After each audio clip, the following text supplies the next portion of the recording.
Welcome to the Deep Dive. We take your sources, look closely, and pull out the really interesting stuff. Today, we're looking at something that, well, it feels like a bit of a contradiction. Shortwave radio. Most of us probably think, old news, right? Replaced by the internet, satellite, all that. But what if this obsolete tech is actually a lifeline, a really important one in some, well, pretty critical parts of the world? It really is surprising for a lot of people, isn't it? Because while it's true, many broadcasters have cut back globally for certain key areas, and today we're zeroing in on the Middle East, and the Caucasus shortwave is remarkably persistent. So this deep dive, we're basically pulling back the curtain on the English language shortwave broadcast aimed right at these regions. And our main guide here is the British DX Club's Summer 2025 guide. It's incredibly detailed. DX Clubs, right. For people who may not know, these are groups of radio fans, enthusiasts who tune into distant signal. Exactly. They log everything, figure out who's broadcasting what, where. It's fascinating stuff. Okay, so our mission today, figure out why this old frequency band is still such a vital channel. We're talking expats, local elites, business folks, really anyone looking for outside perspective, especially where, let's say, local news might be a bit controlled. Yeah, and in that mix, English pops up as this sort of common ground, this crucial bridge. It's not just for native speakers. It's often connecting with educated people, decision makers, people actively looking beyond what's immediately available. Right, offering that window to the wider world. Precisely.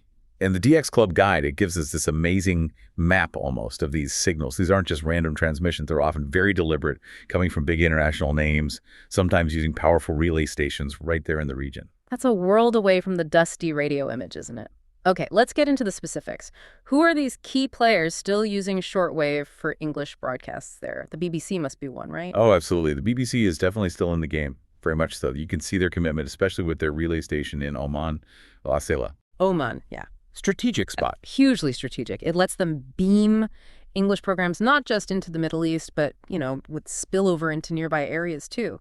Like they have broadcasts aimed at South Asia, 100, 500, 295 kilohertz, 100 and 790 kilohertz. But because of the power and location, they're heard loud and clear across much of the Middle East. Oh. And they also target East Africa, which again adds to their presence in the wider region. It's clever. It's about understanding how radio waves actually travel. So a broadcast labeled South Asia effectively becomes a Middle East broadcast too, because of that Oman relay.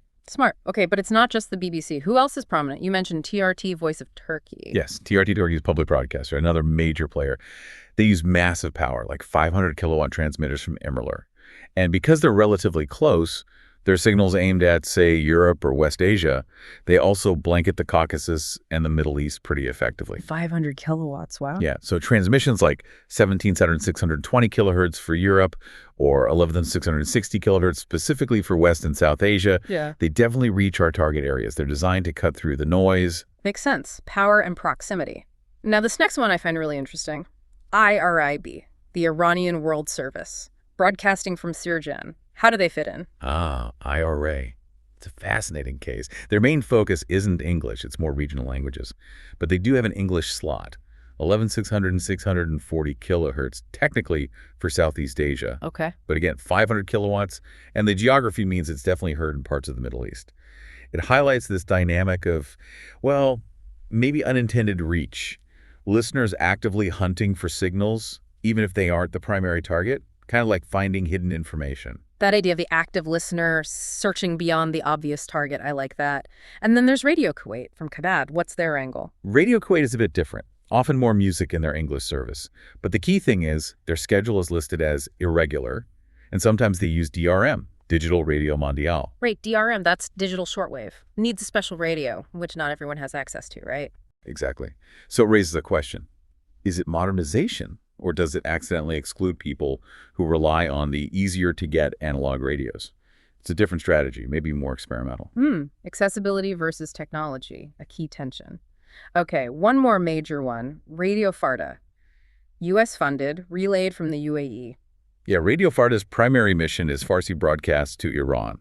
But they cleverly use those powerful UAE transmitters to Baya to relay English programs from other broadcasters too, like the BBC. Ah, piggybacking almost. Sort of, yeah. Yeah. You can catch BBC English on 200 and 560 kilohertz early in the morning, relayed via the UAE.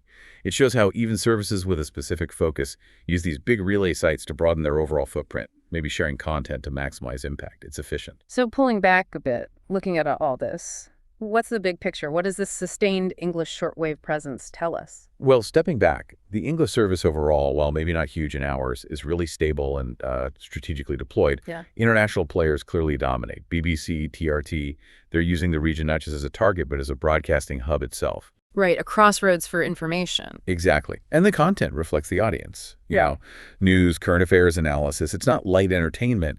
It's providing that alternative viewpoint, that Yeah. objective info, which is so valuable where the local media might be, well, limited or state-controlled.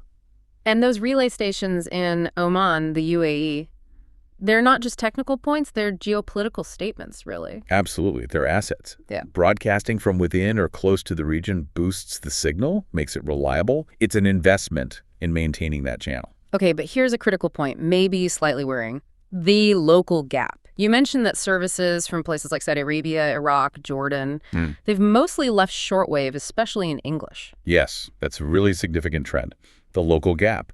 While the international guys are still strong on shortwave, many national broadcasters in the region have moved off, gone to FM, satellite, internet. Why? Cost. Or something else. Could be cost. Could be they just see shortwave as old tech. Or maybe it's about control. Newer tech can sometimes be easier to monitor or manage, but the result is listeners looking for English news, especially independent takes, are pushed towards these external sources, BBC, TRT, the U.S.-funded relays. Which creates a dependency on non-local views for understanding the region itself. Precisely. It fundamentally shapes how people get their information, which has, long-term implications. So wrapping this up, it's clear shortwave, far from dead, is this surprisingly tough strategic tool in the Middle East and Caucasus. It's a window to the world, a source of independent info for a specific seeking audience. It really is a testament to the technology's resilience and maybe the need for diverse information. These signals from the BBC, TRT, they cut through where digital might be blocked or unavailable. It still has a unique value. Which leaves us with a thought, something for you, the listener, to chew on. What does the stubborn survival of shortwave in our super digital world really tell us about our basic need for different kinds of information, especially unfiltered information? Yeah, and think about the lengths broadcasters go to send it and listeners go to find it, particularly where the official story is strong or digital access is tricky. Where else might seemingly old tech still hold surprising strategic power today? Something to think about.